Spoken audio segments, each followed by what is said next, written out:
September 2015, di dalam bayan subuh di Markas Nijamuddin, Maulana Sa'ad mengucapkan dengan tegas di hadapan majelis bayan, "Demi Tuhan, di dalam keempat dinding ruang ini tidak ada amir kecuali saya." Ucapan itu ditentang oleh Maulana Ya'qub dalam bayan berikutnya. Namun keesokan harinya Maulana Sa'ad kembali dan memberikan bayan, dan di dalam bayan itu beliau menghina Maulana Ya'qub dengan sinis berkata, "Menurut saya dia," yaitu Maulana Ya'qub itu, "orang yang tidak punya akal dan sangat jahil, yang mengatakan tidak ada amir. Ini salah, ini salah. Demi Tuhan, di sini tidak ada amir kecuali saya." Padahal Maulana Ya'qub adalah guru Maulana Sa'ad, bahkan guru Maulana Harun, ayahnya. Sampai di sini Maulana Sa'ad telah membuat 3 penyelewengan yang besar dalam asas tabligh, yaitu 1. Membuat arahan-arahan baru tanpa musyawarah. Yang kedua, mengadakan baiat tanpa ijazat siapapun. Yang ketiga, mengangkat dirinya sebagai amir tanpa musyawarah.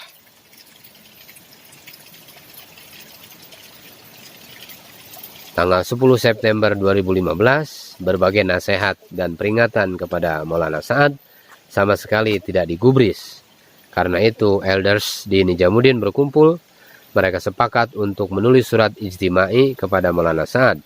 Dalam surat tersebut, mereka menyebutkan keprihatinan mereka terhadap kondisi Nijamuddin, pembicaraan kontroversialnya yang menyinggung ulama, ideologinya yang gulu, ekstrim dalam dakwah, dan lain-lain.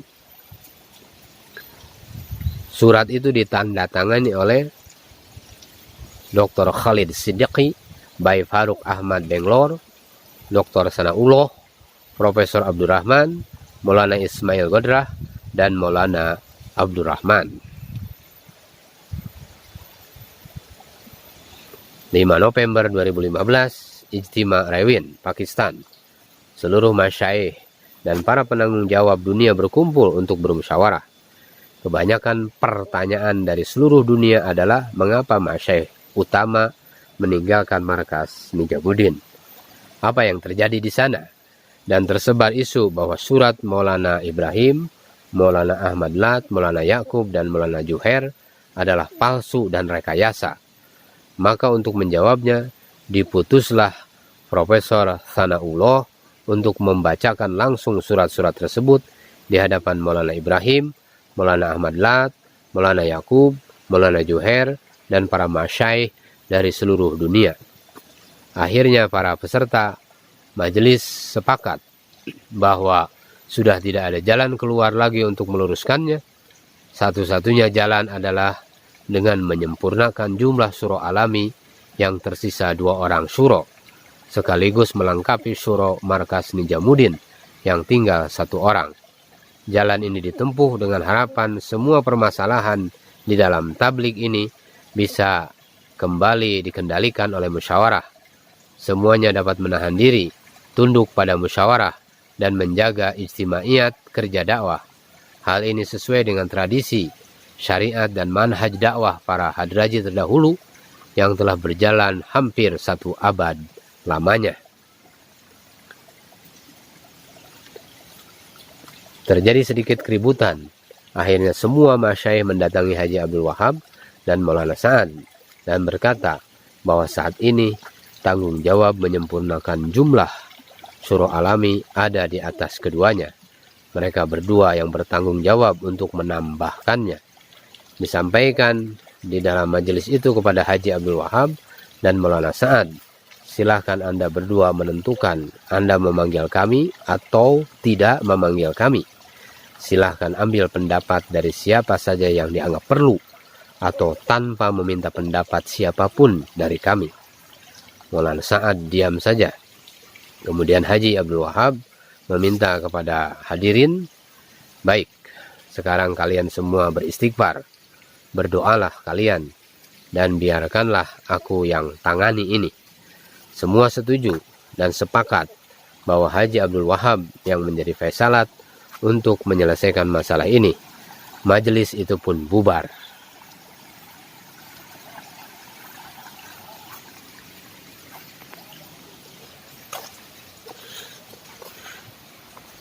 15 November 2015, kurang lebih setelah 12 hari, diadakan musyawarah khusus di Haveli. Khusus yang hadir adalah syuro-syuro dari India, Pakistan, dan Bangladesh. Lebih kurang 30 orang dari Rewin, 20 orang dari Nijamuddin, beberapa orang dari Bangladesh, dan 5 orang perwakilan dari orang Basti Nijamuddin yang dipimpin oleh Haji Mumtaz. Setelah beristikharah, bermusyawarah, dan meminta pendapat beberapa masyayikh senior, barulah Haji Abdul Wahab menulis dan menetapkan susunan surah alami melengkapi susunan surah alami yang telah dipilih oleh Maulana Inamul Hasan, yaitu Haji Abdul Wahab, Maulana Sa'ad, Maulana Yaqub, Maulana Ahmad Lat, Maulana Ibrahim Deula, Maulana Juhairul Hasan, Maulana Nazir Rahman, Maulana Abdurrahman, Maulana Ubaidullah Khursyid, Maulana Diyaul Haq, Maulana Rabiul Haq, Qori Jubair, Wasiful Islam. Ditandatangani oleh Maulana Yaqub, Maulana Ahmad Lat, Maulana Ibrahim Deula, Maulana Nazir Rahman, Maulana Ihsanul Haq, Dr. Khalid Siddiqi, Dr. Faruk Ahmad, Profesor Sanaullah, Profesor Abdurrahman, Maulana Ismail Godrah, Dr. Ruhullah Baybakh Munir, Chaudhry Muhammad Rafiq, Maulana Tariq Jamil. Selain itu ditetapkan juga bahwa susunan syuro alami yang baru itu adalah syuro markas Nijamuddin dan berhak memutuskan seluruh urusan markas Nijamuddin. Majelis ditutup dengan nasihat dari Maulana Ibrahim Deula. Setelah ditutup, Maulana Sa'ad menolak keras kedua opsi tersebut. Beliau menolak penetapan syuro alami dan juga penetapan syuro Nijamuddin. Maulana Sa'ad menolak dan berkata lantang kepada Haji Abdul Wahab, "Ini sama sekali tidak perlu. Saya tidak lapang hati dengan ini. Apa hakmu menentukan syuro alami ini? Kamu tidak berhak sama sekali. Hal ini tidak patut dimusyawarahkan di sini. Ini harus dimusyawarahkan di Nijamuddin." Haji Mumtaz yang ikut hadir dalam majelis itu langsung menyanggah dan berkata, "Kamu katakan ketika di Nijamuddin, di sini tidak ada musyawarah, lalu sekarang kamu katakan musyawarah harus di sana. Bagaimana ini?" Maulana Sa'ad berkata, "Di sana, di markas Nijamuddin, sudah ada syuro." Ketika ditanya, "Siapa saja syuro itu?" Maulana Sa'ad menjawab, "Kami pulang langsung akan dibentuk."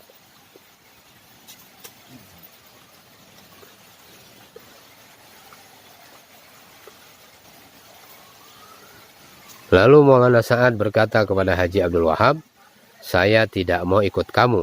Saya tidak mau ikut kamu." Haji Mumtaz, pengasuh Maulana Sa'ad selama bertahun-tahun sejak kecilnya, betul-betul marah kepada anak asuhnya.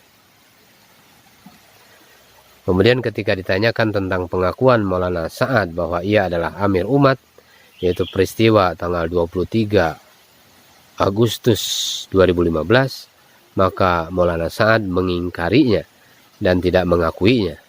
Namun ketika dikatakan kepada beliau bahwa mereka memiliki rekaman audio ucapan dan pengakuannya itu, barulah beliau berujar, "Saya terdesak pada saat itu. Suasana sangat ribut sehingga saya terpaksa mengucapkan kata-kata itu." Inilah dusta Maulana Sa'ad yang pertama. Sikap penentangan Maulana Sa'ad dan dustanya yang awalnya tidak mengakui tetapi kemudian mengakuinya. Setelah diajukan rekaman audionya, hal ini sangat mengejutkan seluruh masyayikh yang hadir. Dari situ akhirnya terkuak bahwa benarlah berita tentang ucapan-ucapan Maulana Sa'ad yang mengikrarkan dirinya sebagai amir bagi seluruh umat.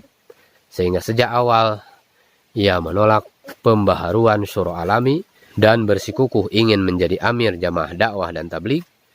Hal ini menyentak semua masyayikh yang hadir nasib usaha yang mulia ini benar-benar berada di ujung tanduk. Sikap Maulana Sa'ad ini hantaman duka yang langsung mewarnai majelis Haweli Raiwian.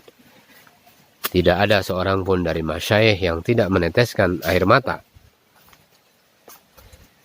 Semua dilanda kesedihan yang mendalam. Suatu aib yang seharusnya mustahil terjadi pada ahli dakwah. Aib yang seharusnya mustahil terjadi pada keluarga yang begitu banyak memiliki keutamaan. Seharusnya mustahil terjadi. Semestinya tidak demikian. Tidak ada pembenaran sedikit pun terhadap perbuatan yang mengangkat diri sendiri sebagai amir, baik secara syar'i ataupun dalam sejarah jamaah dakwah dan tabligh, apalagi disertai dusta. Penyempurnaan syura alami tetap dilakukan melalui ijma musyawarah dengan Faisalat Haji Abdul Wahab. 11 nama tetap diputuskan sebagai ahli syura dan orang tua dalam usaha dakwah dan tabligh. Masing-masing membubuhkan tanda tangan mereka. 16 November 2015, Masyayikh Nijamuddin masih di Raiwian, tetapi Maulana Sa'ad dan rombongannya pulang lebih dulu ke Delhi, India.